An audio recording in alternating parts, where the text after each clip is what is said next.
میں نے کسی مقام پہ پیش کیا تھا، شعر کی مختلف حالتوں اور کیفیتوں کے نام ہیں۔ اسد مطلق شعر کو کہا جاتا، شعر کو عربی میں اسد کہتے ہیں، ہر حالت کے الگ الگ نام ہیں۔ زرغام کہتے ہیں جو چیر پھاڑ کرنے والا شعر ہو، زیغم کہتے ہیں جو دوڑتا ہوا شعر ہو، حارس کہتے ہیں حفاظت کرتے ہوئے شعر کو، غضنفر کہتے ہیں بڑے اور بوڑھے شعر کو، توجہ، لیس کہتے ہیں غراتے ہوئے شعر کو، غراتا ہوا شعر کہلاتا ہے لیس، لام یہ اور سے، لیس غراتا ہوا شعر، اور حملہ کرتے ہوئے شعر کو کہتے ہیں حیدر، حملہ کرتا ہوا شعر حیدر۔ اور عباس کس شعر کو کہتے ہیں؟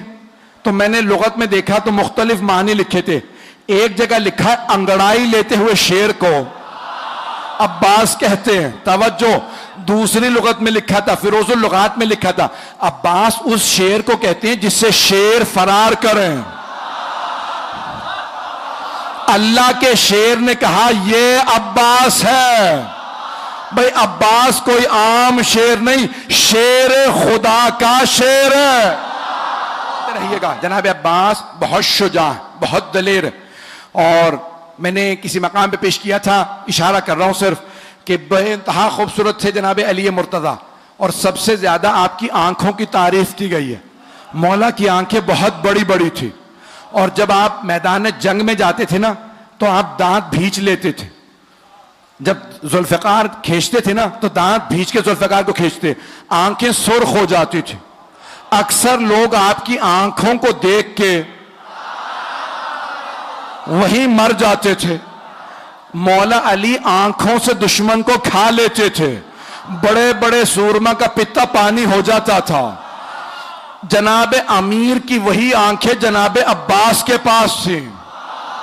جناب عباس بھی مولا کی طرح نقاب رکھ کے میدان میں اترتے تھے، مولا بھی نقاب اپنا تحت الحنک نکالتے تھے، اپنے امامے میں سے تحت الحنک نکالتے تھے اور میدان میں جاتے تھے۔ جناب عباس صفین میں صرف 13 برس کے تھے، اگر سننا چاہیں پڑھو، 13 برس کے تھے صفین میں۔ تو ایک مرتبہ جناب عباس علیہ السلام جناب امیر کی زرہ پہن کے مولا کی سواری پہ سوار ہوئے، مولا کی تلوار لی، میدان میں گئے۔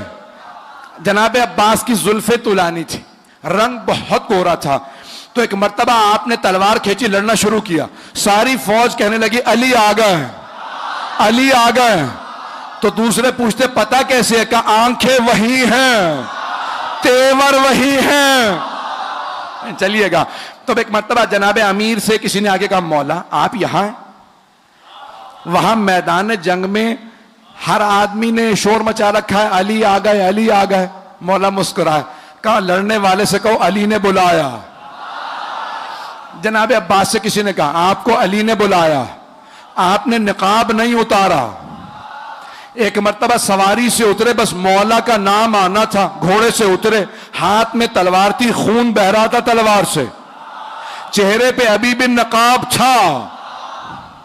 جیسے ہی جناب عباس کو آتا دیکھا نا تو جناب عباس کے سیاہ امامے پہ سیاہ بال چہرے پہ آئے ہوئے تھے، رنگ گورا تھا۔ مولا نے دور سے دیکھ کے کہا ہذا قمر بنی ہاشم، کہا ہذا قمر بنی ہاشم، یہ بنی ہاشم کا چاند ہے۔ عزیزانہ گرامی، جس گھر میں ایک ہی خوبصورت ہو تو خاندان والے سارے القاب اسے دے دیتے، نہیں پہنچا سکا کہ بھئی یہ خوبصورت ہے، یہی چاند ہے، یہی سورج ہے، یہی ستارے، سب کچھ یہی ہے۔ اور اگر کسی خاندان میں سبھی خوبصورت ہو، اب پہنچ رہی ہے بات، سبھی خوبصورت ہو، کوئی حمزہ ہو، کوئی جعفر طیار ہو، رسول خدا علی مرتضیٰ، امام حسن حسین کے تو نام ہی حسن سے نکلے ہیں، بہت خوبصورت تھے۔ جہاں سبھی خوبصورت، وہاں جناب امیر فرما رہے ہیں ھذا قمر بنی ہاشم، اب سوچیں کتنے خوبصورت ہوں گے۔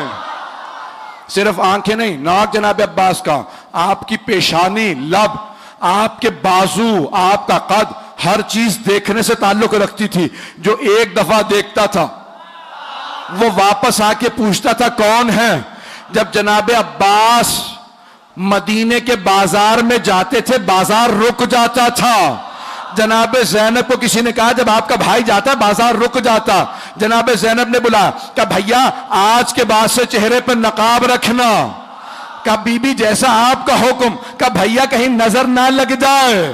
سارے مدینے والے ایک ہی بات کرتے ہیں، عباس عباس ہے.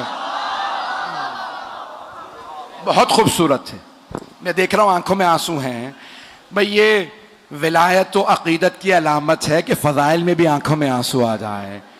جناب عباس بہت خوبصورت، بہت سخی تھے، بہت شجاع تھے.